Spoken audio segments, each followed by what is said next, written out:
Once my son is gone, you'll be going back to your parents' place, right? We'll live in this house then.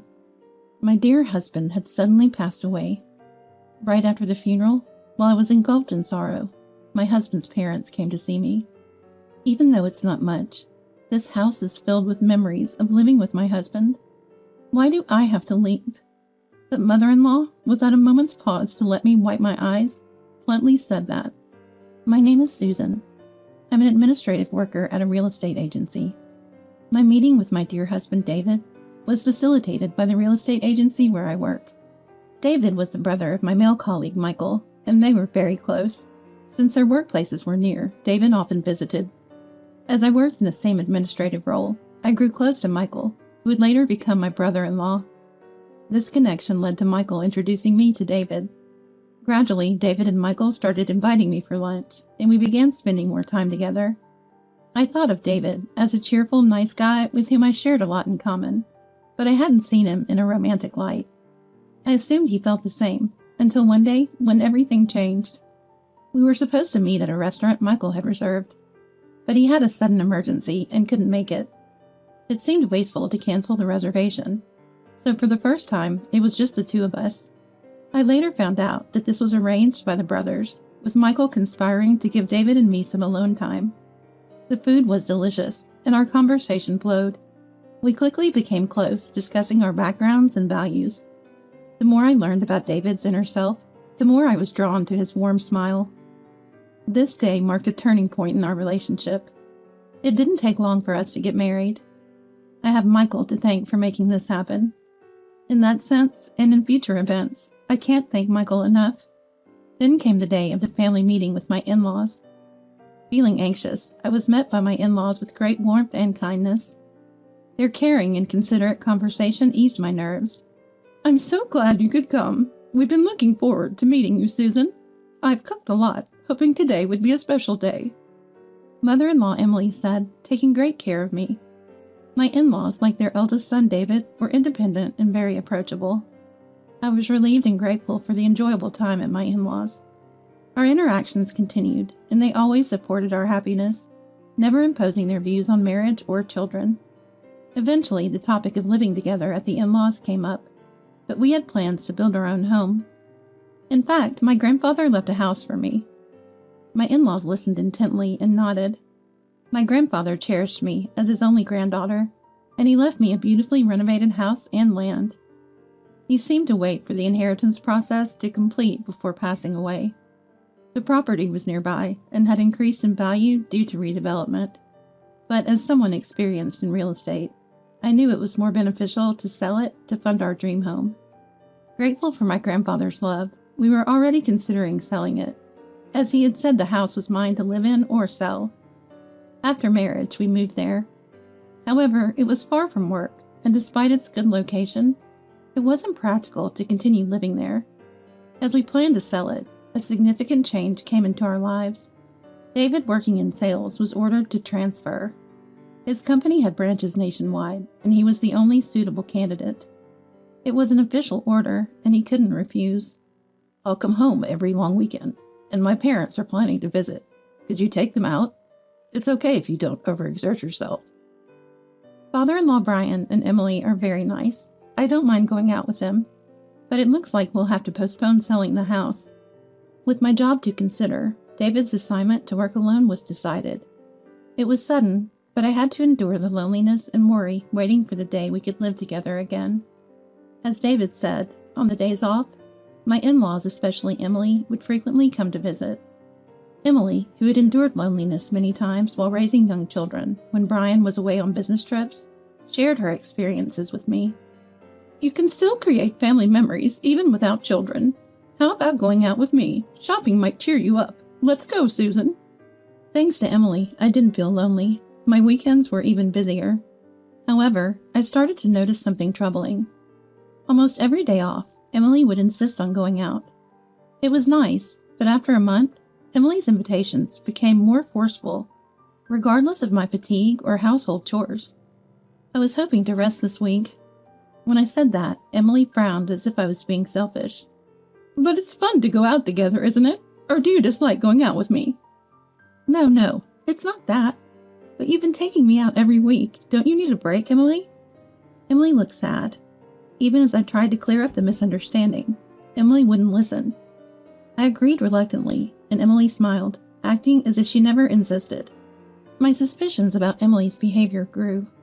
The places she insisted on going were increasingly expensive. Shopping at brand stores and eating at upscale restaurants, and the bills fell on me. Emily often left the store first, leaving me no choice but to pay. There was never a thank you or a promise to pay me back later. Sure, I have a house and a good salary, so savings weren't an issue. But David and I had always been frugal, so Emily's extravagance felt odd. Even when both in-laws were there, it was the same. In fact, with Brian, my financial burden only increased. I knew I had to address it, but it was hard to discuss with David. David had said, "I'll definitely come home on the long weekends." But his new office was busy, and he rarely managed to return. "Mom says you've been going out every week. Are you managing okay? Doesn't seem like there's anything to worry about." David's video call showed his tired eyes and thinner cheeks. His work fatigue was evident. Feeling guilty about bringing up the issue with Emily, I ended up being overly optimistic. "Emily's been really good to me. Take care of yourself, David. I'm fine, don't worry." While I downplayed it to David, I couldn't refuse to pay for outings with my in-laws. Their behavior escalated until one day when I said, "I can't go out today." Emily said something unexpected. "Then, can you lend me some money?" "Pay? For you?" "Just a little, really. I've already made a reservation at a restaurant. I'll take another friend instead, so could you cover what I'm short?" I wanted to refuse, but that would have made things worse. Resigned, I opened my wallet. But Emily never acted this way in front of David. "Have you thought about asking David?" When I hinted this to Emily, "That's shameful to tell David." Her response shocked me. It was clear she felt it was okay to ask me, not David. I gave up on Emily as her demands for money became routine. At least giving her some pocket money, she stopped dragging me out. I knew it was a big problem, but my attempts to communicate with Emily were exhausting. Her behavior became more bizarre. She'd show up unannounced, inspecting the inside and outside of the house, making me feel like my privacy was invaded. "Is this from your grandfather, Susan? This furniture? It's wonderful you can afford such luxury." Some furniture were antiques my grandfather liked. Emily seemed to enjoy them, admiring them as if they were her own. This is mine and David's home. I finally started to consider confiding about Emily's actions. David might be surprised, but how I wish we could find a way to deal with Emily together. Emily's actions are far from pleasant. Even as in-laws, it's an invasion of privacy. However, around the same time, the duration of David's assignment was determined. Just a little longer to bear it, and when David returns, the in-laws asking for money would likely end. A glimmer of hope sprouted in my heart. David was working hard every day, so I just needed to be patient a little longer. But as I eagerly awaited David's return, things took an unexpected turn. "What? David collapsed? And he's in the hospital?" I was stunned. The call came from a colleague at his new location, and I hurried to the hospital. Perhaps due to overwork, David suddenly suffered a heart attack. Though rushed to the hospital by ambulance, it was too late. My kind, healthy David passed away from an unforeseen attack. I couldn't grasp the reality as I faced his funeral. I don't remember much, overwhelmed by grief. Michael rushed over, taking care of most things. "I'm sorry, Michael. Even though you lost David too, you're helping so much." "It's David's funeral. Of course I should help. How about the land? Is the house ready?" We talked while cleaning up after the funeral. I nodded and said, "Everything's perfect." Then a few days after David's funeral, my in-laws came to the house. But it was clear they weren't there to console me. "It's a shame about David, but we're here for you, don't worry." Emily's face had a strangely unpleasant smile. To my astonishment, she had arranged a truck, packed to the brim with furniture and belongings from her house. I was too shocked and confused to speak. This looked like a move. Emily and her husband were planning to move in without discussing it with me? Why were they doing this? But the answer was clear. Are you after my land? I voiced my concern amidst the confusion. Emily showed a cold smile. The land value has soared. We've been eyeing this house for a long time. In fact, Susan, it's thanks to this inheritance you married David. We allowed the marriage because you inherited it. I was overwhelmed with despair, lost for words. Emily, you mean you're moving in with me? Excuse me? What nonsense are you talking about? I asked in confusion, and Emily got angry. David's death was unexpected, but even if it hadn't happened, Emily intended to take this house. My in-laws were trying to replace me as the landowner. They assumed I'd leave the house because David was gone. Now that David is gone, you'll go back to your parents, right? It'd be sad to leave this house empty, so we'll live here. That's why I'm telling you not to worry. Emily's smile twisted in distortion. While feeling fear, I pointed out Emily's mistake. But the house is already sold. I restrained my laughter at Emily's misunderstanding, but couldn't hide my unpleasant smile. Emily, in turn, huh? Froze. Just then, a different moving company's truck arrived. Sorry, we're here to deliver to this house.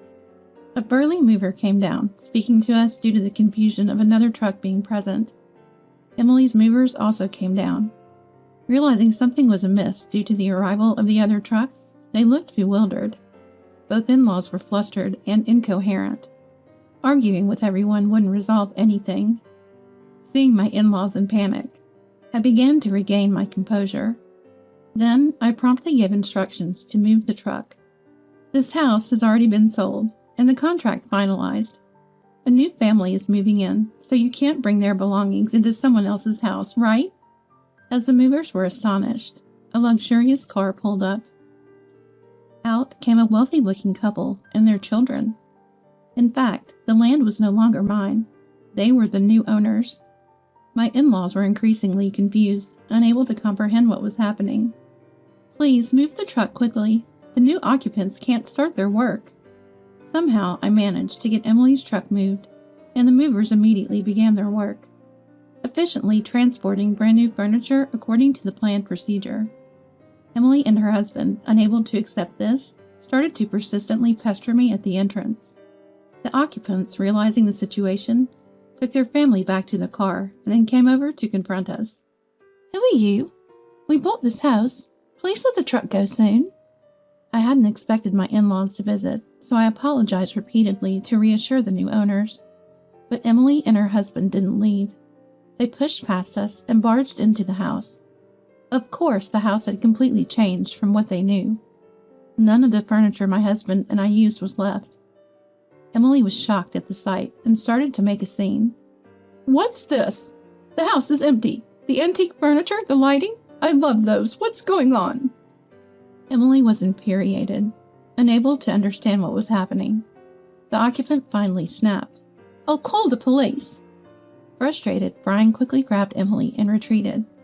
Once away from the scene, the heated Emily quieted down somewhat. First, I apologized to the occupants. There could still be future problems, they warned. So I provided them with my in-laws' names and addresses to somehow resolve the situation. Feeling a deep sense of exhaustion, I still had things to explain to my in-laws. I went back to them and calmly explained that the move had been completed just days before David's death. The plan was always to sell the house along with the land. It was the original plan, though it had been paused due to David's solo assignment. The smooth progression of the plan was due to a certain background. It was Michael who encouraged our decision. Confused by my in-laws' change, especially their demand for money, I didn't want to worry David and couldn't consult him, leading to days of despondency. Michael noticed and came to my rescue. Michael, who didn't get along with his parents, if you're in trouble, I'll help, had offered. Trusting Michael, who promised to keep it a secret for the sake of our marital harmony, I decided to confide everything. Upon hearing it, Michael was furious with his parents. Michael, David's brother and my colleague, understood their scheme well. For him, David was his only family, and he saw me, David's wife, as family too. My parents will either try to live in that house eventually or conveniently kick both of you out to make it their own. According to Michael, both parents were pretentious and unscrupulous, especially Emily, who was selfish and malicious under her refined exterior. Hearing these intense stories about his own family from Michael, David never knew this side of his parents because they hid it from him, the heir. Anyway, to avoid losing it to them, Michael suggested we sell the land early. I agreed with Michael's suggestion and decided to proceed with the sale. Even though it was a valuable inheritance from my grandfather, I didn't want it to become an obstacle for us. Rather, because it was important, I didn't want to leave any troubles. Of course, it wasn't a decision made on my own. I had discussed it with David while he was alive and had his agreement. At that time, David learned about all his parents' actions. Though I didn't want to tell him, I couldn't complete the sale alone. But David understood why I couldn't consult him and condemned his parents' actions. I'm sorry I didn't notice. If it's okay with you, Susan, let's finish the sale before my parents make a move. It's a shame about the house inherited from grandfather-in-law. No, it's okay. If it's going to cause trouble, grandfather would agree to let it go too. I decided to sell the land, not to protect my relationship with my in-laws, but to safeguard the future I had with David. Michael, a real estate expert, exerted his efforts in the sale, finding the ideal buyers. My task was to find a new place to move as soon as possible and act naturally to prevent my in-laws from finding out. The house, while lived in, was almost like new, so we were able to keep the price reasonable. Thus, a buyer was quickly found and the sale was swiftly concluded. They were the family that had just arrived. Originally, I had planned to wait in our new home for David's return. David was pleased about the sale, so it was only regrettable he wasn't here. The movers efficiently transported the furniture. The evicted in-laws watched from a distance as the move continued smoothly. They stood dumbfounded for a while, but that couldn't last forever. The movers they had hired, angry and confused, demanded an explanation. From their perspective, the booking mistake was inconceivable. I can't believe this is happening. It's a breach of contract. They questioned my in-laws, who in their panic struggled to explain. Eventually, the household goods had to be taken back, but because of the unexpected situation, a significant surcharge was apparently billed. Emily, finally understanding the situation, clung to me, trembling. This is the wife of David's house, so it's our home too, right? The situation is odd, isn't it? She tried to persuade me with her strained excuses, but I ignored them and left with only my hand luggage. The land was already the new family's property, not mine anymore, so I had nothing to answer. David's memorial service proceeded without delay. I encountered my in-laws there, but even though they seemed like they wanted to say something about the house, they never did and eventually left surreptitiously. I had no obligation to speak to them anymore, so we barely talked. I lived my days in peace. In a new house, a small home where I was supposed to restart with David, I faced the grief of losing him. With substantial savings from the sale, the plan to build our own home vanished without David. Returning to work, I immersed myself in the few memories I had with David and slowly began to look forward to a positive future. Meanwhile, my in-laws, especially Emily, must have been accumulating unresolved grievances. I didn't want any more involvement with them, so I didn't inform them of my new residence. Unable to interact with me, Emily's frustration only grew. She had always pretended in front of David, and now couldn't turn to Michael, whom she didn't get along with. Not knowing my whereabouts added to her stress, which kept piling up until Emily lost her balance. One night, Emily committed a heinous act by pouring gasoline around the sold house. Fortunately, a passing neighbor, sensing something amiss, apprehended her before anything worse could happen. After being reported to the police and found with the old paper and a lighter, Emily was arrested for attempted arson. The new occupants, furious upon learning she was the woman who had intruded on moving day, angrily insisted on pressing charges, contacting me as well. I apologized profusely, but it was for the terrifying experience they almost had, not for Emily's attempted arson. In the end, Emily couldn't escape legal action due to her obsession with the house. I managed to be forgiven after repeated apologies, promising such an incident would never happen again. Emily, who had grown up in luxury and always had whatever she wanted, became frustrated when she couldn't have the house. That's why, I want that house! This unfulfilled desire turned into distorted jealousy. Unable to let go of the house and land, she resorted to crime and eventually ended up in prison. Brian, who should have been her support, ended their marriage in a dispute following her arrest. So when her sentence was over, Emily had no home to return to. But that was the outcome of her own actions. Michael, lonely after losing David, said, "Susan, having you makes it bearable." Though my relationship with my in-laws was severed, I hadn't lost my entire family. For David, who I believed was watching over me from heaven, I resolved to live peacefully.